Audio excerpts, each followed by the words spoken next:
Recording in progress.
Good afternoon. Is there a little feedback? All right. So today is Tuesday, March 5th. I'd like to welcome everyone to our work session. Board members present in the boardroom. We have members Wilson, Lessons, Holloman, Higgins, and Bellamy. I'll update the attendance when the others arrive. We also have Dr. Bryant, and we have our executive assistant, Ms. Amanda Sullivan, and we have the superintendent's executive assistant, Ms. Katie Grant. I did say Amanda. I said Amanda Sullivan. What is wrong with me? I'm America Sullivan. America. I got the A right. All right. Okay, thank you. You can hit me later. I remember Jacobs has also joined us. Thank you. As I review our list of pending board requests, we have two that are outstanding. One from Ms. Lessons regarding overview of how ASD's revenues for providing special ed services align with our expenditures. And I think she wants to go back to 10 years on that one. And then member Donnelly's, where and when did the ASD core values originate? Okay.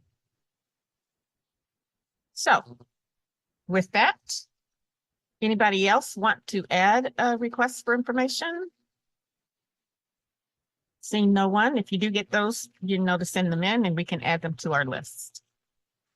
So now that brings us to our discussion topic for today, which is the 6th grade to middle school planning update. Dr. Bryant. Thank you, Madam President. First off, we appreciate the board's support of this initiative, and we've benefited from the year to engage with stakeholders and to operationalize or plan to move all of our 6th graders to middle school.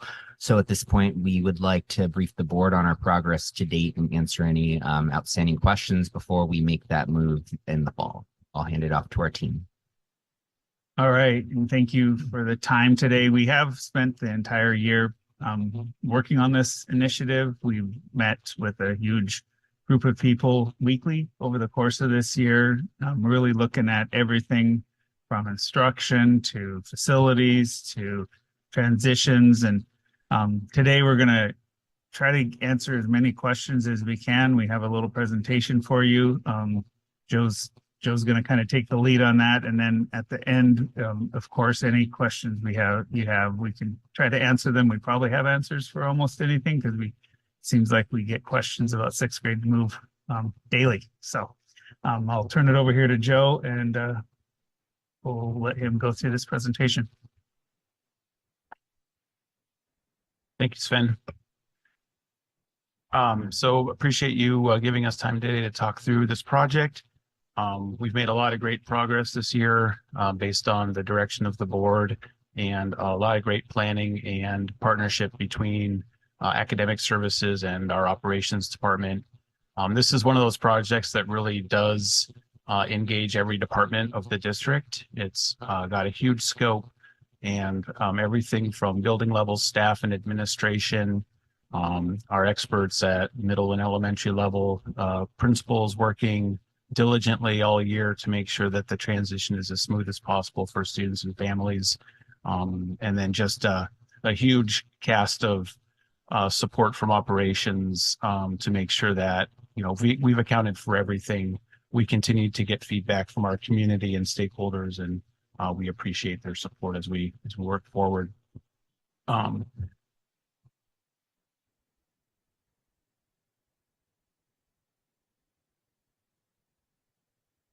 Today, we're really going to focus on just a few items. That is just to provide a little more background on where we got where we are today, share with you some of the accomplishments that we have experienced over the school year, talk to you about what's happening right now in our middle schools and elementaries to prepare to move all sixth graders for next year, and then talk about those efforts that are upcoming.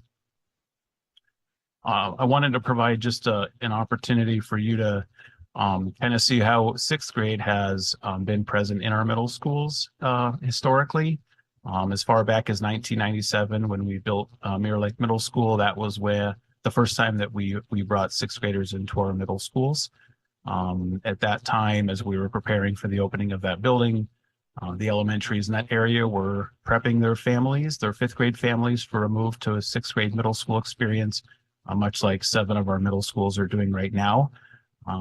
Following the open of Mirror Lake, we opened Baggage Middle School, which was a new build in 2007, and Clark Middle School in 2009.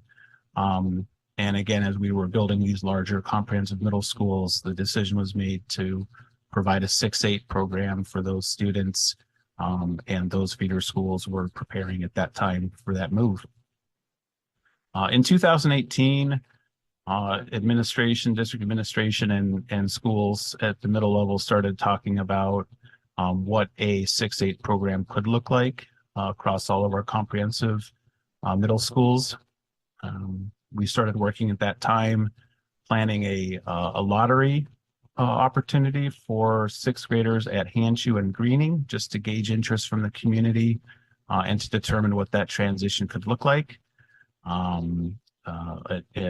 A big earthquake and a COVID pandemic got in the way of those plans. Those were put aside. And then again in 2022, once the educational climate in town had calmed down a bit, we decided to continue our discussions about moving all sixth graders to middle school. The board started really discussing in earnest the idea of moving sixth grade to middle school at the end of 2022. In December was the real first discussion from the board as a part of the budget discussions as ways to potentially save money down the road. Based on those discussions, in December 19th of 2022, administration presented to the board what a transition plan could look like for moving all sixth graders to comprehensive middle schools. And then last February, the board approved the transition with a 2-year plan, year 1 being this school year, as we were doing the planning and engaging stakeholders and figuring out how to make it work effectively, with a full implementation next school year. Just to return to some of the benefits that had originally been presented to the board, and we started the plan towards the move of sixth graders to middle school across town. Really, it was the opportunities for core instruction, a way for making sure that all sixth graders across Anchorage have access to the same core instruction. They have access to the same tiered model of instruction across all of our buildings, so that students are provided with ability appropriate curriculum across all schools. We have shared most recently some data around how effective our co-teaching model is at the middle school level. And so as we bring sixth graders into the middle school, we'll be providing those same sorts of academic opportunities for them. And then, of course, in middle schools and our secondary schools, teachers have specialty areas for the content that they're teaching.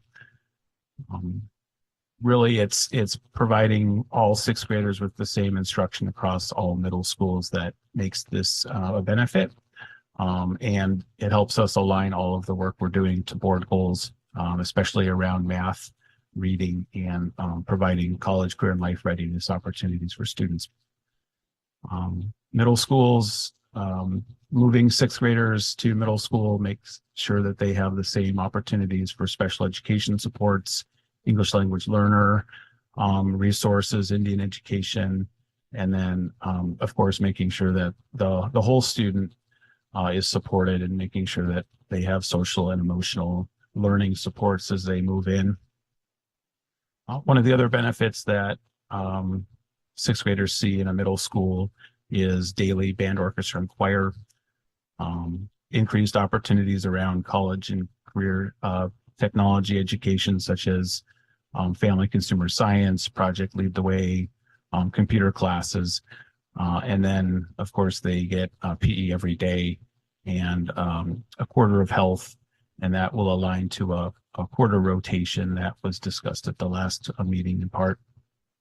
And then finally, this just really does align a lot of the work that we're doing around college, career, and life readiness, make sure that students are ready for high school after 8th grade, that all students have access to the same preparatory work around career clusters, making sure that as they get into high school and into academies, they have a good idea of what they want to study and what those pathways could look like for them moving forward.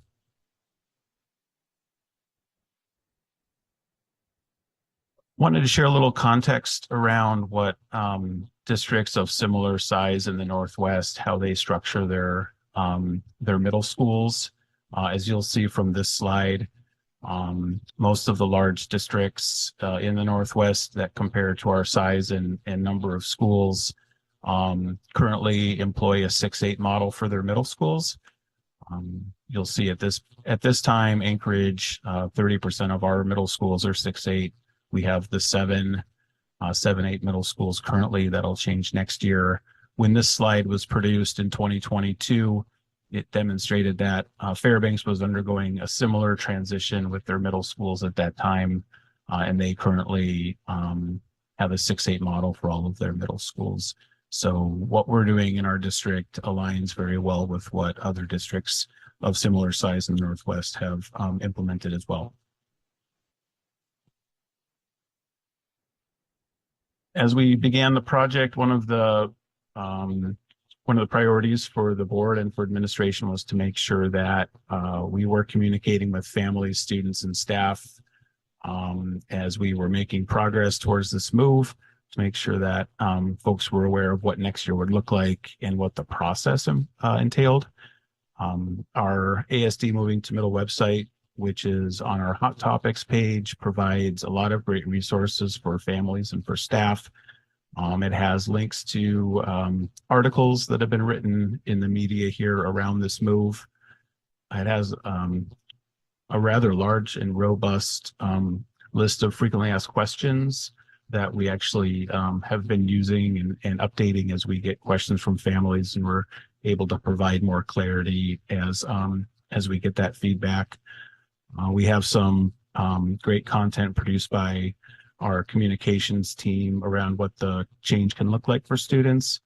Additionally, there's recordings from previous board meetings around the middle school 6 to middle move, and I imagine that that this board work session will be uploaded in the near future as well for families to see this presentation and hear the questions. We have a monthly family and staff newsletter that comes out via email that continues to provide updates to staff and families about the progress we're making with this move. A couple of events that we've hosted to help families understand what this can mean for their students. In November of last year, we offered a town hall for our students and families in the Diamond Estates community. When we built South Anchorage High School, we moved that community into South and Golden View. We zoned them for those areas. The last several years, we've been really trying to find a way to move those students and those families to schools that are closer to their home. And as a way to balance numbers between Mears and Golden View, we decided this was a good time to rebounder that neighborhood. We provided a great opportunity for those families to come to Mears and hear about this move. We had a couple of board members in attendance, and we didn't have too many folks attend, but what it did provide us with was an opportunity to think about how we can support those families moving forward. And all of that information is also available on the Moving to Middle website. And then this January, we put on an event at Clark Middle School for prospective middle school staff to learn about the middle school program. What does middle school curriculum look like? What is collaboration time, and how do PLCs work at the middle school level? We had representation from teaching and learning from all content areas and elective areas. We had special education on hand to help teachers understand what resource and life skills and structured learning classes might look like at the middle school level. In addition, we had talent management there to help teachers understand what the certification requirements were to teach at the secondary level, because that was one of the questions that had been coming up. And finally, all 10 of the middle school principals and their teams were available at that meeting in person to answer questions and make sure that they could provide those prospective teachers with a lot of good information and context about the middle school program. Currently, with communication in mind, we have our counselors working with matriculating 5th and 6th grade families to make sure they understand what the core content opportunities are for their students, what elective opportunities exist at the middle school level, what extracurricular opportunities are there as well. And then finally, the middle schools are offering evening events for families this spring so they can come into the school, see the layout, meet some teachers and staff, and hopefully have a better idea of what their school looks like before they come back in the fall. In addition to ensuring that our students and families feel welcome and are ready for next school year, once the board approved the budget for next school year, we finalized our staffing numbers, and schools at the middle level are currently working to determine their staffing needs. So that process is underway right now. We'll be placing displaced teachers after spring break, and then at the end of the month, we'll be providing a staffing for our transfer teachers to make sure we have folks filling all those open spots at middle schools. We'll also be hiring for our paraprofessional openings. And as we brought middle school on, we also had additional openings for clerical and some other support staff, and we'll be doing that staffing as well. In August, before the school year starts, we'll be providing our new staff an opportunity to learn a little more about the core content that they'll be instructing students on. We'll be doing that in mid-August. We'll provide those teachers with an opportunity to come into their new school, meet the administrative and leadership teams there, and our induction liaisons will be a part of that process. To make sure that those new teachers feel supported, understand the middle school model, what collaboration time is, and the unique culture that exists at their new school. To help support our students in the fall as well, we'll be implementing a staggered start on August 15th, the first day of the school year. Our new to school 6th and 7th graders will start that day. We'll be engaged in a lot of orientation activities there, culture building, to make sure those students feel welcome. These are often activities and opportunities that exist prior to the school year. Administration wanted to prioritize these opportunities for all students this year to make sure that everyone has access to that. Following that, that first day of school with 6th and 7th graders, That Friday, the 16th, is when all students will be in the building and eighth graders will start that second day.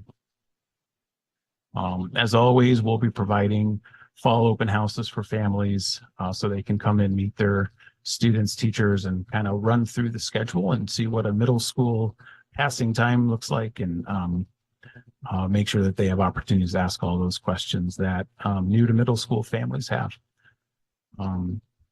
Finally, one of the questions that has come up about student support for next year has to do with the change in start times. And we've been assuring families that we will have schools open an hour ahead of instruction.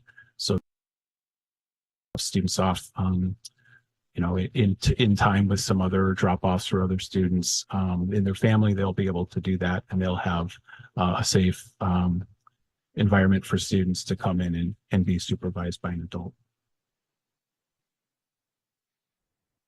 I have a question. Member Leslie.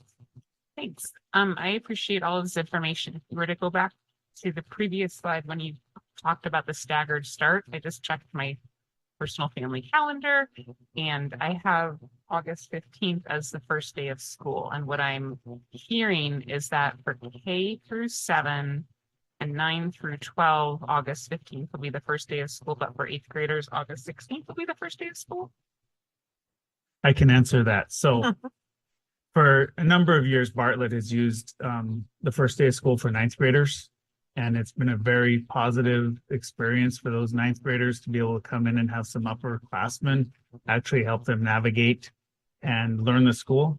And what we've decided to do is with Freshman Academy actually coming on board, we're going to do that for all ninth graders in all of our schools this year. It actually allows for less problems that can arise for those kids that are moving into the schools. And then as we thought about, in these schools, 2/3 of the kids are going to be brand new. It will allow us to get those kids in, because a lot of the events that we have before school, like the week before school, many of the kids that don't have transportation, they can't come to those. They don't come to them, even though we try to get them to these events. So on the first day of school, we'll have all the new kids, and we'll have eighth graders there at middle school to be able to help those kids. How do you do a locker?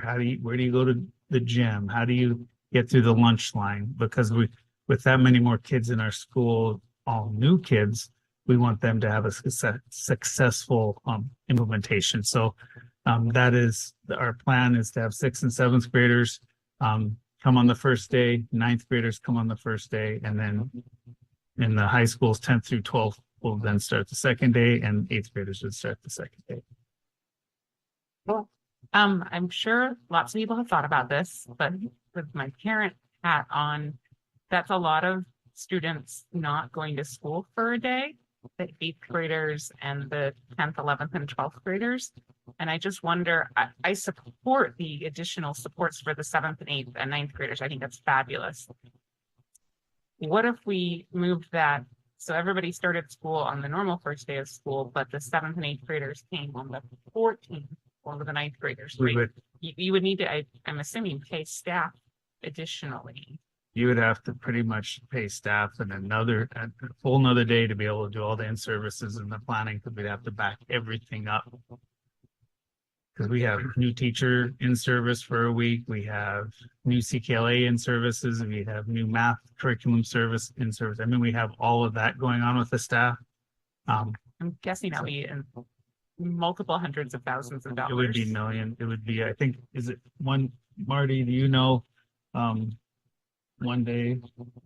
I know we spend about $2 million a day on payroll generally. I don't know what portion of, that would be half of our teaching staff at middle and high school that would be bringing back a day early. So conceivably, something less than half of that, but a large dollar figure for sure. It may be worth the investment, perhaps pending a change to the BS. I mean, I don't know how long you would have to wait. I realize you need to make plans, and I'm just speaking as one board member, but I'm just asking us to collectively think through the possibilities of starting all of our students on time and supporting the students who might need extra supports. So one thing I would ask you is, if we do that, we're still bringing in the sixth and seventh graders and ninth graders a day early, and those other kids are going to be at home just a day earlier. So, I mean, we whatever the board really wants us to do, we tried to work through this and plan through this as much as we possibly could.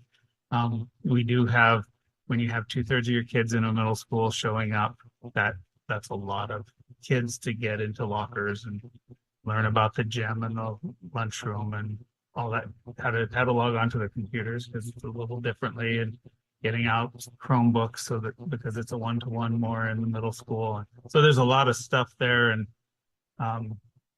it's across 7 schools. So we're just trying to figure out how to make that as smooth as possible for the beginning of the school year. And with the Bartlett, we've done Bartlett for numerous years, and that's been so successful, especially having those upperclassmen. And we'll be able to use 8th graders at the middle schools to help us. Member Holloman. Is there any thought about doing something similar with 6th graders at middle school? Can you? Well, I'm going to say partly, especially when I was doing technology work, I was in the building a lot in the summer. And every summer there were a handful of people that just wanted to come with their child and walk around the building because of anxiety about the first day. And so being able to show up and simply walk up and down the halls and look in rooms and all, from parent feedback, they said that just made all the difference in the world. I'm just wondering if we've thought about having a day just for the incoming 6th graders. And of course, this year we have a lot of new 7th graders in middle school as well. But the opportunity for a no pressure couple of hours in the building to just sort of mix and mingle and see what it all looks like. They have even more anxiety. You want to answer Yeah, that? sure. So some of our middle schools are providing some free service days for families to come in, especially aligned with our registration. Most families do register online now, but we still have in-person opportunities for those families that need to come in and register in person. And so I know that they do open their doors and they welcome families in. Certainly, and to your point, yeah, we do. This year we have 2/3 of our building are going to have new students, right? All of those 6th and 7th graders at 7 of our schools are going to be brand new. And so, yeah, we are trying to provide as many opportunities as possible to bring those students in early. To Sven's point earlier, a lot of those families cannot come in early because they're still out at fish camp or they're on a trip, and that's why we wanted to provide that first day back for those opportunities for students, so that all students can experience those orientation activities. Having 2 of the 3 grade levels back at one time gives us more staff in the building that aren't teaching that day, as a way to help support those students and make sure they can open that locker and get to their classes on time and learn what it is to be a middle schooler for a day before we're full strength. Member Lessons. Yeah, maybe this would be a request for follow-up information for what, I'm thinking about $800,000 for 3 days of CKLA training this year for 4 grades, right? K through 3 for 3 days with $800,000. So what would the cost be for one day for, I guess, all of our secondary to be able to start school on the normal day for all students, but offer that additional support for 6th and 7th graders and 9th graders on the 14th. So can you clarify what your concern is? I'm just trying to. From what? Because so my concern is that you're not going to have 8th graders, 10th, 11th, or 12th graders attending school on the first day of school under this plan. Okay. So that's like a snow day, and there are parents who are going to be grumpy about that. There are kids who are going to be grumpy about that. I just wonder if maybe I'm the only person who feels that starting school a day late for 1/3 of our students. So I think we stagger for kindergartners. They come a week later. Kindergartners are like a whole different kettle of fish. Right, but that's still a staggered start. Right, it is, yeah. We have ninth graders that come early, That was just for one school. but we know it works. And it sounds like Right. a wonderful idea. I'm trying, I mean, we've had so many snow days that have been so disruptive, and we talked So about maybe how that's the question. What does that do with our, how do we count that day? In our, I mean, is it a snow day? I No, don't think so. it's considered it's one of the days that we can consider we're in. It would be one of our 3 days. I'm just trying to figure out how would we count that day with, We have always just asked the state to allow us to do that for okay, Bartlett, and that's what Okay. we're asking again. okay. I just think this is a third of our 43,000 student body population. And they deserve the chance to go to school on the first day of school. And our sixth and seventh graders deserve the supports. I think it's a wonderful idea. I love the idea of expanding the Bartlett model for ninth grade district wide. I'm trying to have cake and eat it too. here. Mhm. So then having before the first day of school, you think having the expense would be worth it to have sixth and seventh graders just come the day before the first day of school? That's kind of what I'm interested in, at least understanding what the cost is, right? Is the investment worth Okay. giving a third of our students the full day of school? Gotcha. All right, thank you. Any other question? We can investigate that for sure. Member Jacobs? Yeah, thank you, Madam President. Maybe just I guess a follow-up or related question to it is, I think we're assuming that staff will be available and willing to back everything up another day. And I mean, do we know that to be the case? Are teachers standing by, support staff standing by, ready to open up schools a day early if the board wanted to pursue that? Do we know that to be true? Through the contract, we are able to, if we have given them ample notice, and I can't remember the exact number, 10 weeks. If we give them 10 weeks notice, we can require that and pay them.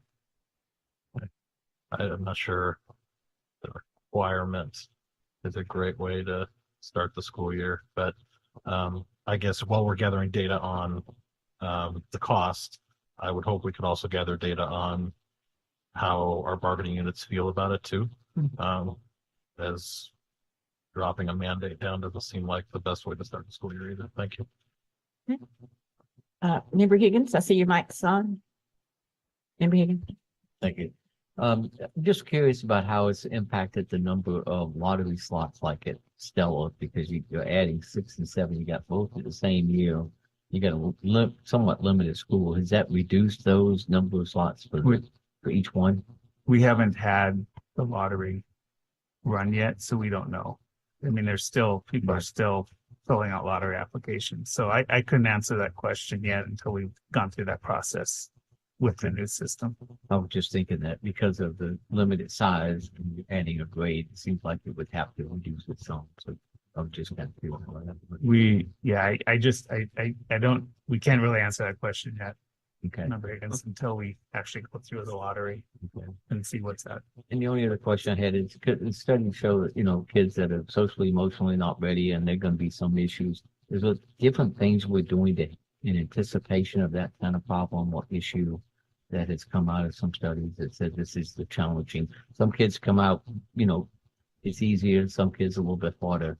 Is there anything else that we're doing to help make that transition a little bit more successful than some of the studies show? We're trying to let the 6th and 7th graders come a day early so that we can transition them and have them feel comfortable in their settings before the hallways are completely filled. We're also, that's what the middle school model with the extra team collaboration time is really looking at helping and working with and kind of looking at specific kiddos and seeing where they're at and what they need for support. I think that if you were to look at what middle school teams do right now in the social emotional learning aspect, it's quite impressive. They are really, I don't know what you would call it, but they're really looking at specific kids. They bring specific kids to the table, really making sure that they're all fitting in and working and feeling comfortable in being at school. And, I would caution anybody to ask a kid after the first week of middle school how they feel, because that is a it is a big transition. And, you know, you ask them after 1 month, I guarantee you that they're going to feel a lot better about where they're at and what they're doing because they're comfortable and they find a safe place to be and they find new friends and they find what they're passionate about and they're right there and they have teachers that are caring about them and they're talking about them. And if they're having problems, they're working with them. And, you know, social and emotional learning in this district, I was a middle school principal for many, many years and pretty much did 20 years at middle schools in this district. And I would say that when we started social and emotional learning, we started it at the middle school level. And then it expanded down to the elementary and then up to the high school. And we continue at the middle school level to focus and really work on social emotional learning because that age level, 6th grade to 8th grade, is the biggest change in a kid's social, emotional, and actually body. I always tell parents, take a picture of your kid in the first day of middle school and the last day of middle school and compare them in the same exact spot, and you will see a different person. Mm-hmm. And, you know, so we have every type of kiddo that comes in, every type of situation of whether or not they are comfortable or not comfortable. But at middle school, that's pretty much why middle school teachers want to be middle school teachers, is to help those kids.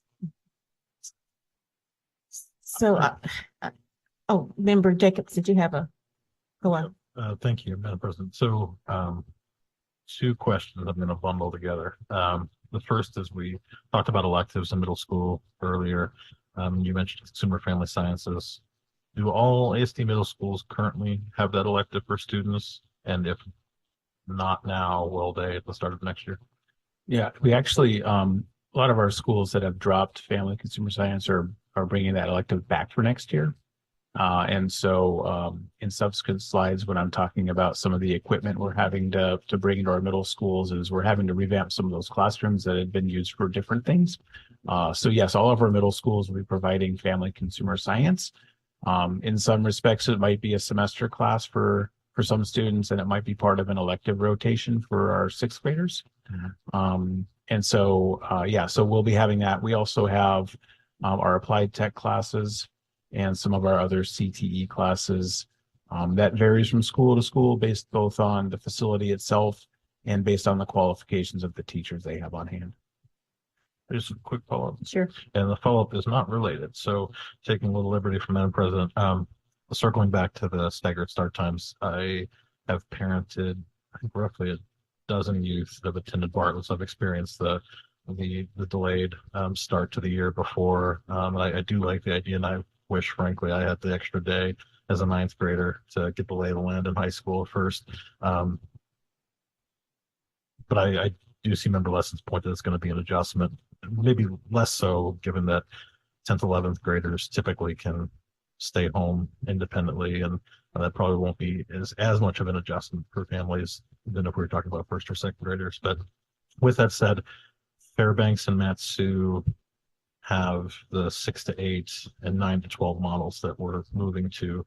Do either of those districts utilize the staggered start that Bartlett currently utilizes? I would have to find out. I don't know that for certain. Might be just one more piece of data to throw together in this board RFI. Thank you. Okay. So, you know, as I recall, I think Clark Middle School used to do, now maybe they were a title school and they used title money to do it, but they used to bring in 6th graders for some kind of I forget what they call it. But all the 6th graders came in and they didn't have all the 8th graders there, but it would be before the beginning of school. So you might want to check back and see how they did that. That would have, it's been a couple of years now. So, but they also had a teacher academy where they brought teachers back, but they were a title school and could use title monies. Right. And some of our, that's the flexibility. Yeah, sorry to interrupt you. Okay. From school to school, we've had more or less success with pre-service orientation days, boot camps. A lot of the schools will call them. Clark, you know, the majority of Clark students live within walking distance of the school, and so they see larger numbers as opposed to, say, a Romig Middle School, which has students from across the district because of the number of immersion and specialty programs they have. So without transportation, it's really hard to provide more of an experience for more students if we don't do it in coordination with our current transportation. Okay. And just one more clarification for me. As we speak, or this spring, families will have the opportunity to take their kids into middle schools for this same thing, correct? For some kind of orientation, some kind of walking the hallways, looking at how the school is set up. So that's going to happen this For this spring, right? For this school year, because of the sheer number of new to middle school students we're going to have at our seven middle schools that are coming on board with sixth grade, we're moving all of those orientations to the first day of school so that all of those students have an opportunity to experience those things. For this 1 year, we are really duplicating efforts as we bring on 2 grade levels at once. As we move forward, and again, then we're just moving on and bringing in sixth graders, we'll be able to potentially move back to sort of the traditional model that we've had, providing those pre-service opportunities for students. Depending on how successful we feel like this staggered start at the beginning of the year is, we may find that that's the model that we want to use moving forward based on the feedback from families and students. Okay, well, let's let you get through the rest of your slides, but we can come back to this. Just to touch on one more point to Member Higgins' question around social emotional learning and making sure that students are prepared. As part of the middle school model, all of our middle schools provide an advisory period once a week. That's an opportunity that we use for our students, especially our incoming students, to make sure they feel welcome into the school and provide them some of those skills and strategies, what it is to be a middle schooler, how to be a successful middle schooler. And what our middle school principals are working on right now is potentially providing all sixth grade students as they come in an opportunity for a quarter of a class at middle school we call Strategies for Success, which will help our new students understand how to use a planner, how to be a middle schooler, how to feel comfortable and navigate their new environment. It's a huge transition, whether you're coming in as a sixth grader or coming in as a seventh grader. It's a big transition coming from one classroom teacher to 7, right? And students have grappled with that as they've come into middle school forever. And so this year we're going to have twice as many students encountering that challenge, and we're going to provide the supports for them. Let the record show that Member Donnelly joined us at about 4:12. Continue, please. Just wanted to provide a little context around what the physical state of our schools are and the preparation work that's underway to make sure that our new students and our new teachers have appropriate learning and teaching environments. As we discussed earlier, some classrooms like family and consumer science classrooms haven't been utilized in some schools in past years. We're making sure that those classrooms are ready for teachers and making sure that students have appropriate and safe learning environments there. We have tried to utilize as much current elementary furniture and classroom materials as possible. Elementary principals did a huge lift to go through their schools and identify which materials and furniture they can potentially move to middle schools next year as they're losing those sixth grade programs at their schools. Our operations division has done a great job of making sure we can move those materials after the school year once students are done with those at the elementary level and move those to middle schools to offset some of that cost. We'll be moving those curricular resources and content and curriculum from elementary book rooms and classrooms to middle schools to follow those students and those teachers, providing more elective equipment. We've been doing an audit of our current 7-8 schools to make sure that those classrooms that are being utilized have appropriate display technology and internet connectivity. And so that the IT department has had a huge lift there and continues to work diligently to make sure that students have access to that. We're going to be doing some projects throughout the year and mostly in the summer to make sure that any changes to the actual physical buildings are being done when there's no students there. We're going to be utilizing some areas of schools we hadn't previously to provide instruction, like on stages, which is going to be really great for our drama electives and some of our choir programs. And then as we identified as a risk early on in the project, we know that as a way to utilize the space on each campus, some schools are going to be utilizing relocatables for the short term to make sure that we have classrooms for all students. We'll be ensuring that all students that are in those relocatables are our upperclassmen, our 8th graders, 6th graders, and 7th graders will be within the building and close to those extra supports that exist there. Some of the renovations we're doing there is just making sure we have ADA modifications so that we have ramps and some of those needs that exist outside in the winter. And then we'll be making some adjustments to front offices and some other areas in order to accommodate increased students and families coming in the buildings. This timeline sort of just shows where we are now here in March, some of the larger milestones and how projects are going to progress through the rest of the year and into the summer. I think it's just interesting to note that, really anytime we don't have students in the building, for instance, over spring break, operations will be in the building. They'll be working on some of these projects. They'll be moving items into schools if they can. All the schools at the middle schools have identified areas where we can store any tables or chairs or student or teacher desks so that we can get as much of this work done before the summer comes. As a way to help augment some of that work, we've identified some ways to include more of our ASD staff in this transition. One way is over the summer, we'll be retaining some of our transportation staff to help deliver materials and do some of the work in our buildings. And that should hopefully also help us retain those folks into the fall. So right now we're currently ordering and expect to start getting delivery on some of these instructional and classroom items, and we'll be installing those as quickly as possible. The hope is to really once teachers come back in mid-August, have our classrooms and our schools up to speed and ready for students.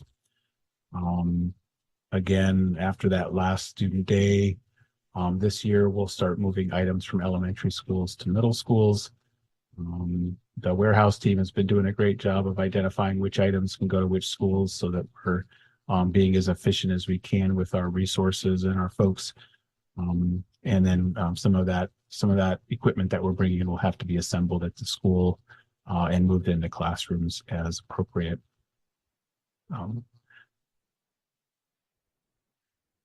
So there's a couple of things it has some good news too.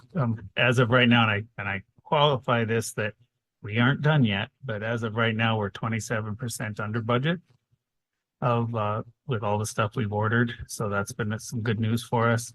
And there's a lot of these things that have really long wait times, but many of the companies are really getting on it for us. So it's kind of a cool deal. I also want to go back to the last question you asked, President Bellamy, and I think maybe Mr. Zlotny was, and maybe I'm thinking wrong, but when you asked if we're still doing the stuff for the kids that this spring, most of our schools have already had their evening events for 5th and 6th graders to come to the school and hear from the staff and get to go walk in the buildings and stuff. So that's actually happened. I didn't want you to think we didn't do that. We've done many of them, like Romig had theirs on February 20th. Golden View's already had theirs. I mean, I think about half of them already have, maybe half still are doing them, but that piece is still there. And, they that's what's going on like right now. Okay, great. That's what I thought, but I wasn't going to belabor the point. I'll just follow up with you later. But thank you. Okay, questions, other questions, Member Jacobs? Yeah, thank you, Madam President.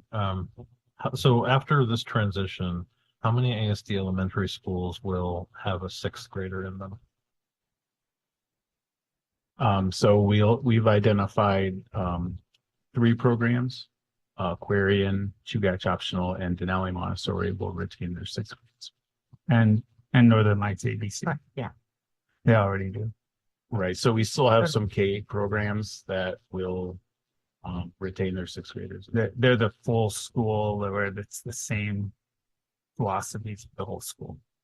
Can you say those schools again? Well, yeah, Madam President, while we're addressing the school names, could you speak to, I think, Sven, you mentioned it a little bit, explain why they're retaining 6th graders, why each one that we think that So Aquarian is a charter school. And so they have their own charter, so they get to decide what they're going to have at their school. As we looked at the other schools, we were looking at what is the full philosophy of those schools, and we had to decide what are we going to do, because we had to plan. We had to determine who was coming into the middle schools, and so those schools that had the full philosophy, where it's an entire school, such as Denali, such as Chugach, we allowed those schools and those communities to decide for themselves if they wanted to keep their 6th graders or move them on those communities to their PTSAs and parent groups and administration. They decided to keep their 6th graders. So some of them, like Aquarian, they did something kind of cool. They brought all the 5th grader families into their gym, and they broke up the gym floor as to all of the different middle schools that those 5th graders would be going into 6th grade, and the families went into those areas, and those families talked and decided, well, we're going to have our 6th grader move on to middle school, or we're not. And then they had the big conversation. So I don't know exactly what Denali did or Chugach Optional did, but as far as that goes, but I do know that they did that through their communities to make that decision. You named the school, you said Aquarian, Denali, Chugach, and Chugach Chugach Optional, and then Northern Lights ABC. follow up, Madam President. Yes. Thank you. And so ASD has 2 Montessori programs, Tutor's the other one. Could you explain the difference between Tutor Montessori and the other Montessori program? So Denali Montessori is a full school Montessori program. Tutor Montessori is a single program inside with a neighborhood school. We have other, like Susitna Elementary School is a optional program that only goes to 5th grade, and it's kind of the same thing where they have one track is the optional, one track is the neighborhood, and so they go to 5th grade. Birchwood Elementary School goes K-5.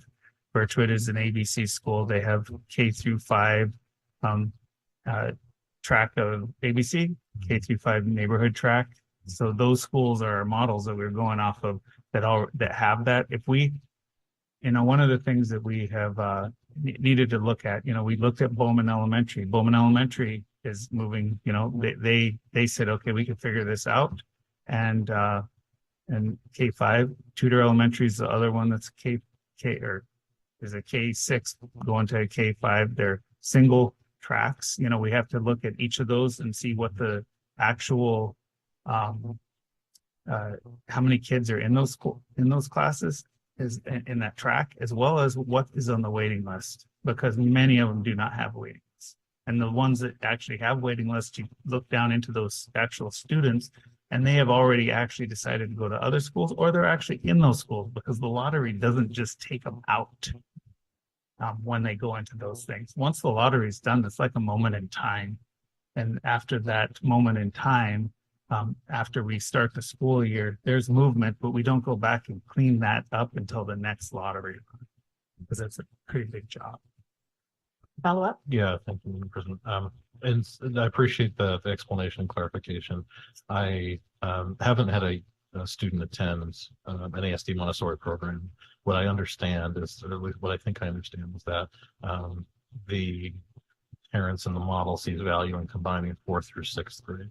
And for Tutor Montessori, losing that option seems to be not congruent with the model, I guess, that we choose to offer. And so did we, during the choice to pursue moving sixth graders that are engaged in the Montessori program at Tutor to middle school, can we talk about the parent engagement that occurred compared to Denali? And then are